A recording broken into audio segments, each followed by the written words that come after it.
ପଣସ କଠା, ସେଇଟା ପୁଣି ଏ ସମୟରେ। ହଁ, ଚେନ୍ନାଇରେ ଏବେ ଏନି ଟାଇମ୍ ପଣସ କଠା ମିଳୁଛି। ଦିନ ଥିଲା ପଣସ କଠା ଟୋଟାଲି ମିଳୁନଥିଲା। ଟୋଟାଲି ଯୋଉଠି ବି ଆମେ ଖୋଜୁ, ଯୋଉଟା କି ଆମର ପଣସ କଠା ସମୟଟା, ତ ସେ ସମୟରେ କେବେ ମିଳୁନଥିଲା। କିନ୍ତୁ ଏବେ ଚେନ୍ନାଇରେ ଏନି ଟାଇମ୍ ପଣସ କଠା ମିଳୁଛି। ତ ଦେଖିପାରୁଥିବେ, ତ ମୁଁ ଏବେ ରିସେଣ୍ଟଲି ତାମ୍ରମ ମାର୍କେଟ ଯାଇଥିଲି, ପରିବା ମାର୍କେଟ, ତ ସେଠୁ ଆଣିକି ଆସିଥିଲି ଏଇ ପଣସ କଠା। ଆ ପୂର୍ବରୁ ବି ମିଳୁଥିଲା, କିନ୍ତୁ ଆମେ ଆଣିନଥିଲୁ କାହିଁକି ନା ଏମିତି, କାହିଁକି ନା କିଛି ରିଜିନ୍ ନାହିଁ, ତ ଏମିତି ଆଣିନଥିଲୁ। ତ ଏବେ ତ ପଳେଇ ଆସିଲା କାର୍ତ୍ତିକ ମାସ, ସାଧା ଖାଇବା, ତ ଯାଇଥିଲି ନେଇ ଆସିଥିଲି ଏଇ ପଣସ କଠା। ତ ଏଇର ମିଡିଲ ସାଇଜ ଟା 1 କେଜି ପାଖାପାଖି ହବ, 900 ଗ୍ରାମ ପାଖାପାଖି ଏ ପଣସଟା। ତ ତାକୁ ନେଇ ଆସିକି କଟାକଟିରେ ଲାଗି ପଡିଲି। ଏଇଟା ତ କାଟିବା ବହୁତ ସହଜ, ଯେବେ ବି ମୁଁ ଆଣିଛି ସେବେ ଆୟୁଷ କାଟି ଦିଅନ୍ତି, କିନ୍ତୁ ଏବେ ତାଙ୍କ ନାଇଟ୍ ସିଫ୍ଟ ଯେହେତୁ, ତ ସେ ଶୋଇ ପଡିଛନ୍ତି। ମୁଁ ଗାଧେଇବା ପୂର୍ବରୁ ଏସବୁ କାଟି କୁଟି ଦେଲି, କାହିଁକିନା ଏଇଟା ବହୁତ ଅଠା, ମାନେ କଷ ଥାଏ ନା, ତ ଛିଟକା ଛିଟକି ଲାଗିବ, ହାତ ଫାତ ପୁରା ଅଠା ହେଇଯିବ। ସେଥିପାଇଁ ତା ପୂର୍ବରୁ କାମ ସରେଇ ଦେବା କଥା। ତ ମୁଁ ତ ଛୁରୀରେ ଏଠି ବଢିଆ ଆରାମସେ କାଟି ପାରିଲି, କାହିଁକିନା ମତେ ଛୁରୀରେ କମ୍ଫର୍ଟେବଲି ମୁଁ କାଟିପାରେ। ତ କାଟି କୁଟିକି ପାଣି ପୁରେଇକିନି ଛାଡିଦେଲି, ଚାଲିଲି। ତ ଗାଧେଇ ପାଧେଇ ପୂଜା ହେଇକା ସାରି ପଳେଇ ଆସିଲି। ଚାଲନ୍ତୁ ରେସିପି ଷ୍ଟାର୍ଟ କରିବା। ଆଜି ମୁଁ ପଣସ କଠାରେ ନୂଆ ଆଇଟମ ନାହିଁ, ଥରେ ବନେଇଥିଲି, ଏଇଟା ସେକେଣ୍ଡ ଥର ମୁଁ ବନଉଛି। ଏଇଟା ଆପଣମାନଙ୍କ ସହିତ ସେୟାର କରିବି। ତ ପାଣି ନେଇଗଲେ ଡିସରେ, ତା ଦେହରେ ଲୁଣ ଆଉ ହଳଦୀ ଦେଇକିନି ପଣସ କଠାକୁ ପକେଇଦେଲି। ତ ମୁଁ ଏଇଠି ପଣସ କଠା ଟିକେ ବଡ ବଡ ସାଇଜ କାଟିଛି, ଯେମିତି ପାଟିକି ଲାଗିବ। ତ ସେଇଟା ଟିକେ ଫୁଟି ଆସିବା ଯାକେ ଛାଡି ଦେଇକିନି ଉପରକୁ ପଳେଇ ଆସିଲି ପୋଦିନା ପତ୍ର ନବା ପାଇଁ। ଦେଖନ୍ତୁ ମୋ ପୋଦିନା ଗଛ କେମିତି ପୁରା ସୁନ୍ଦର ସେ ପୁରା ବଢି ଯାଇଛି। ତ କିଛିଟା ପୋଦିନା ପତ୍ର ମୁଁ ଏଠି ଛିଣ୍ଡେଇକି ନେଇଗଲି। ତ ଡେମ୍ଫ ହେଇକା କେବେ ପୋଦିନା ପତ୍ରରେ ଛିଣ୍ଡେଇବିନି, ନହେଲେ ଆଉ ବଢିବନି। ତ ଏଇଟା ମୁଁ କିଛି ଥର କଲା ପରେ ଜାଣିପାରିଲି। ତ ତଳକୁ ଆସି ଦେଖିଲାକୁ ଗୋଟେ ବାମ୍ଫ ମାନେ ଫୁଟି ଆସିଥିଲା, ଯେମିତି କି ଆର କଷା ପାଣି ଟା ବାହାରିଯିବ। ତ ତାକୁ ଛଙ୍କାକୁ ଛାଣି ନେଇ ଯାଇଥିଲି। ଏପଟରେ କଢେଇରେ ଦେଇଦେଲି ତେଲ। ତେଲ ଗରମ ହବା ଭିତରେ ଏପଟରେ ମୁଁ ସବୁ ପଣସ କଠାକୁ ଛାଣି ନେଇଗଲି। ବହୁତ ଅଠାଳିଆ ଥାଏ ପଣସ କଠା ଗୁଡା, କିନ୍ତୁ ଟେଷ୍ଟ ଆମକୁ ନର୍ମାଲ ଲାଗିଲା। ଅଫ୍ ସିଜନରେ ସିନା ମିଳୁଛି, କିନ୍ତୁ ଟେଷ୍ଟ ଯେମିତି ସିଜନରେ ପଣସ କଠା ମିଳେ, ଯୋଉ ଟେଷ୍ଟ ଥାଏ ଏଇଟା ସେମ ଟେଷ୍ଟ ଥିଲା। ଜମା ଟାଣ ନଥିଲା କି କିଛି ବି ଖରାପ ନଥିଲା, ବହୁତ ବଢିଆ ଲାଗିଲା। ତ ହାଲକା ତେଲ ଦେଇକିନି ସବୁ ପଣସକୁ ଭାଜି ନେଲି। ଭାଜିଲା ପରେ ଏଠି ମୁଁ 3ଟା ଆଳୁ କାଟି ନେଇଛି, ଟିକେ ବଡ ବଡ ସାଇଜ ର କରିକି କାଟି ଦେଇଛି। ତ କାଟିବା ଭିତରେ ମୋର ଏପଟରେ ପଣସ ଯୋଉ ଭଜିଆଟା ପୁରା ହେଇଗଲା। ତ ତାକୁ କଢେଇ ଉଠେଇ ଦେଇକି ପୁଣି ସେଇ କଢେଇରେ 2-3 ଚାମଚ ତେଲ ଦେଇଦେଲି, ଦେଇକିନି ଆଳୁ ପକେଇଦେଲି। ତ ଆପଣ ମାନେ ଏପର୍ଯ୍ୟନ୍ତ ବି ଗେସ୍ କରିପାରୁଥିବେ ମୁଁ କଣ ବନେଇବି। ପଣସ କଠା ତରକାରୀ। ନା, ତରକାରୀ ବନେଇବିନି, ଡାଲମା ବନେଇବିନି, ଗୋଟେ ନୂଆ ଜିନିଷ ବନେଇବି। ନୂଆ ନାହିଁ, ବହୁତ ଜଣ ବି କରିଥିବେ। ତ ତା ଭିତରେ ମୁଁ ଏଠି ପିଆଜ ଗୋଟେ ଚୁନ ଚୁନ କରି କାଟିଦେଲି, ଆଉ ତା ସହିତ ରସୁଣ ହେକା ଛଡେଇ ମସଲା ପ୍ରିପାରେସନ କଲି। ବହୁତ ଜଣ କହୁଛନ୍ତି ଯେ ମୁଁ ହସୁନି, ମୁଁ ଟିକେ ରୋଷେଇ କଲାବେଳେ ବେଶୀ ସିରିୟସ ହେଇଯାଉଛି ନା, ସେଥିପାଇଁ ହସୁନି। କିନ୍ତୁ ଏବେ ଟ୍ରାଏ କରୁଛି ସବୁବେଳେ ହସିବା ପାଇଁ। ଛାଡ, ମୋର ଆଳୁ ଭଜା ଏପଟରେ ହେଇଯାଇଥିଲା। ସବୁ ଆଳୁକୁ କାଢିଦେଲି, ତାପରେ ତେଲ ଦେଇଦେଲି, ପିଆଜ ଦେଇ ଦେଇକି ତାକୁ ଟିକେ ହାଲକା ସେ ଫ୍ରାଏ କରିଦବା। ଏପଟରେ ମୋର ମସଲା ପାଇଁ ନେଇଯାଇଥିଲି ଫାଳେ ଖଣ୍ଡେ ପିଆଜ, ରସୁଣ, ଅଦା ଆଉ ଶୁଖିଲା ଲଙ୍କା, ଆଉ ଏଠି ତେଜପତ୍ର ନେଇଯାଇଛି। ଆଉ ଟିକେ ଗୋଟା ମସଲା କହିଲେ ଖାଲି ମୁଁ ନେଇଛି ଗୋଟେ କାଠ ମସଲା ନେଇଛି, ଆଉ ଗୁଜୁରାତି, ଲବଙ୍ଗ, ଟିକେ ଗୋଲମରିଚ ଗୋଟେ ଖଣ୍ଡେ ନେଇକି ଗ୍ରାଇଣ୍ଡିଙ୍ଗ କରି ଦେଇଦେଲି ପିଆଜ ଜରି ହେଇଗଲା ପରେ ମସଲାରେ। ତ ଏପଟରେ ମୁଁ ନେଇ ଆସିଲି ଡିସରେ ପାଣି ବସେଇକିନି ସେଥିରେ ତେଲ, ଲୁଣ, ତେଜପତ୍ର ଆଉ ଟିକେ ହାଫ ଲେମ୍ବୁ, ଆଉ ସବୁ ଯୋଉଟା ଆମର ବିରିୟାନୀର ଗୋଟା ମସଲା। ତ ଆପଣ ମାନେ ଜାଣିପାରିବେ, ଏବେ ଗେସ୍ କରିସାରିବେନି, ମୁଁ ବିରିୟାନୀ ବନେଇବି, ପଣସ କଠା ବିରିୟାନୀ।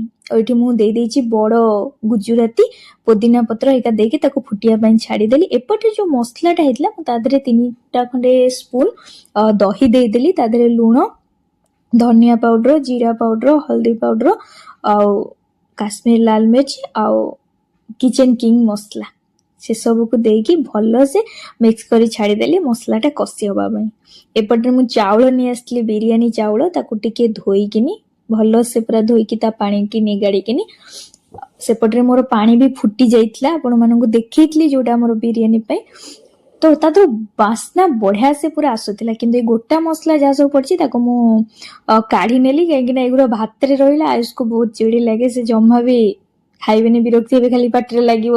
ସେଥିପାଇଁ ତାକୁ କାଢି ଦେଇକି ଚାଉଳ ପକେଇ ଦେଇକି ଏପଟରେ ମୋର ଯୋଉ ମସଲାଟା କଷିଥିଲି ହେଇଗଲା, ତା ଦେହରେ ଆଳୁ ପକେଇ ଦେଇକିନି ତା ସହିତ ଆମ ଯୋଉ ପଣସକୁ ଭାଜିକି ରଖିଥିଲି ତା ସହିତ ପକେଇ କଷିଦେଲି। ଆଳୁ ପଣସ ଯେହେତୁ ଭଜା ହେଇଯାଇଛି, ପଣସ ସିଝା ବି ହେଇଛି, ତ ବହୁତ କମ ସମୟରେ ଆଉ ଜଲ୍ଦି ବି ହେଇଯିବ।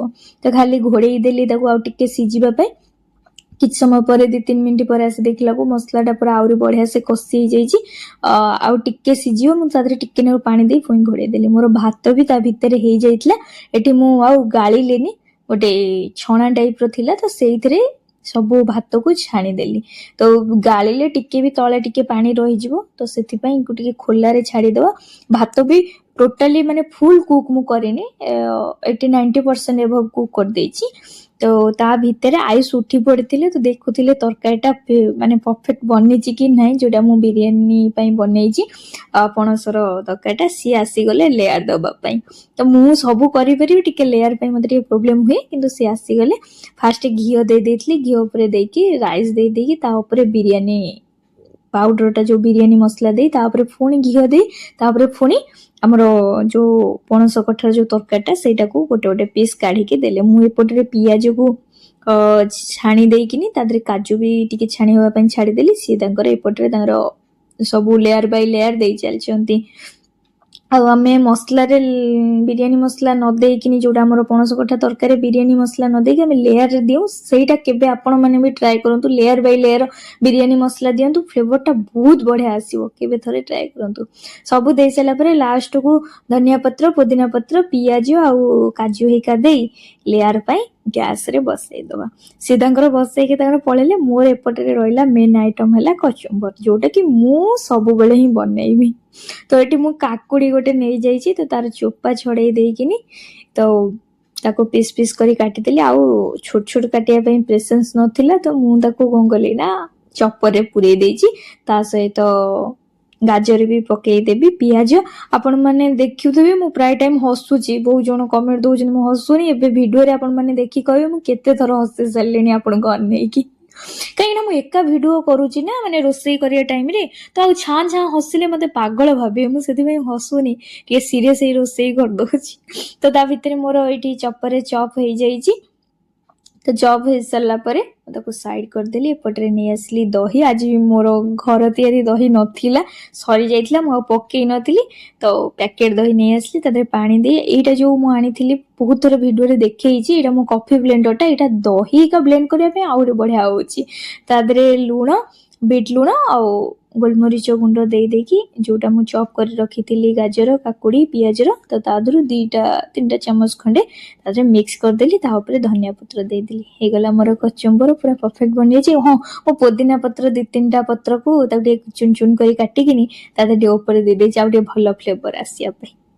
ମୋର ତ ଏଠି ରେଡି ହେଇଗଲା କଚୁମ୍ବର। ଆସନ୍ତୁ ଦେଖିବା, ଆମର ଦମଟା ବି ହେଇଗଲାଣି। ମୁଁ ତାକୁ ଗ୍ୟାସ୍ ବନ୍ଦ କରିଦେଇକିନି, ଦେଖନ୍ତୁ କେତେ କଲରଫୁଲ ଲାଗୁଛି ନା ଆମର ବିରିୟାନୀ। ଆପଣ ମାନେ ଯଦି ମିଳୁଛି ଏବେ ପଣସ, ତ ତାହେଲେ ନିଶ୍ଚିତ ଭାବେ ଟ୍ରାଏ କରନ୍ତୁ, ନହେଲେ ଅପେକ୍ଷା କରନ୍ତୁ ନେକ୍ସଟ ଇୟର ଯେବେ ପଣସ ମିଳିବ କଠା, ଆପଣ ମାନେ କେବେ ବି ବନେଇକି ଖାଇବେ। ରହିଲି, ବାଇ, ଜୟ ଜଗନ୍ନାଥ।